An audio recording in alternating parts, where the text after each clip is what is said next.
Well, howdy there, Internet people. It's Bo again.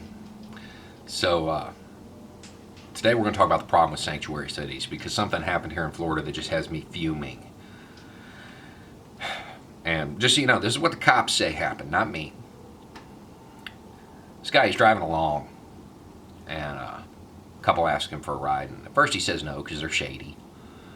And eventually he lets them in, or they get in, and then he agrees to give him a ride. They stick a gun to the back of his head and make him drive to this trailer, where of course there's a whole bunch of them at. They take him inside, tie him to this chair, blindfold him, beat him, torture him, steal his money, steal the tools out of his truck, take his keys, threaten to kill him. I guess a female with him apparently told him that if he said anything that she'd say that he raped her. But thank God they decided to let him go. They don't kill him. But before they let him leave, they make sure to tell him that he can't go to the cops because he's illegal. Yeah, it was a bunch of white people that did that to him. That story didn't go the way you thought it was going to, did you? That's why sanctuary cities exist. Because if the cops, local cops, have to run everybody that they run into through ICE's database, I mean, let's just set aside the whole fact of local law enforcement walking around like the Gestapo asking for papers. It means that victims of violent crime can't go to the cops without fear of being deported. Makes them less than human, removes all of their protections. Beat them, rape them, rob them, doesn't matter. They're not real people. They can't go to the cops. Problem with sanctuary cities is that they even need to exist. Now, a lot of local departments, they don't want to do it because of the liability involved with it, because ICE's database is not entirely accurate. We just had a case here in Florida where a 50-year-old man violated probation because he failed urinalysis. Now, being the violent criminal that he is, he went and turned himself in. Where he finds out he has an ICE detainer, and he's slated to be deported to Jamaica. And he tells them, you know, I'm a U.S. citizen. I've only been to Jamaica once on a cruise. And they hold him for 3 weeks before they find out ICE's database was wrong. 3 weeks. Papers, please. Then we just had, a veteran get picked up by ICE, wearing his dog tags, carrying his military ID, with his passport on his person. And they held him anyway. Also a U.S. citizen.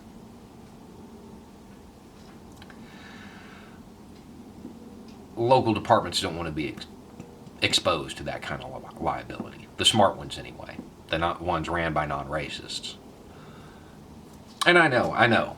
You're saying that, you know, if we have these sanctuary cities, well then all these undocumented workers will come there and they'll set up these little communities and they won't assimilate.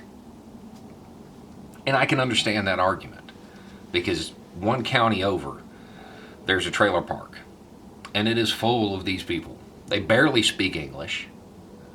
They all work under the table while collecting disability, selling drugs. They got that flag flying in the middle of it. It's not the U.S. flag. It's the Confederate flag. Also a bunch of white people. And it doesn't raise violent crime either. That's the other thing. It's statistically proven illegal immigrants commit less violent crime than native born.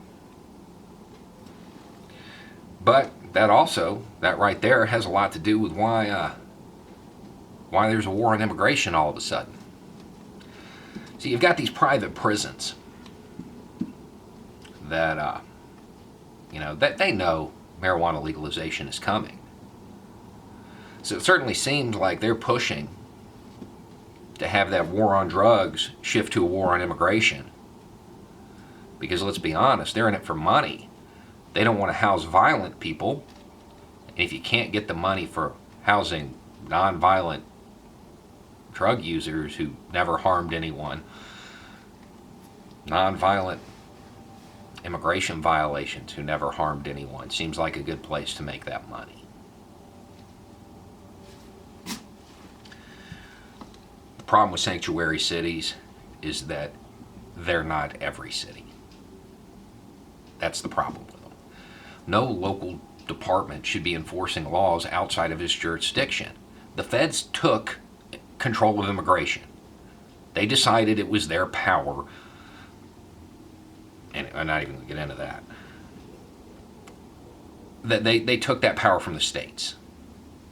They took that power, they took it over. It's their responsibility. Let them deal with it. There's no reason for your local deputy or your local cop to walk around like the Gestapo and further enforce the idea that undocumented workers are subhuman and have no rights. Anyway, it's just a thought. Y'all have a good day.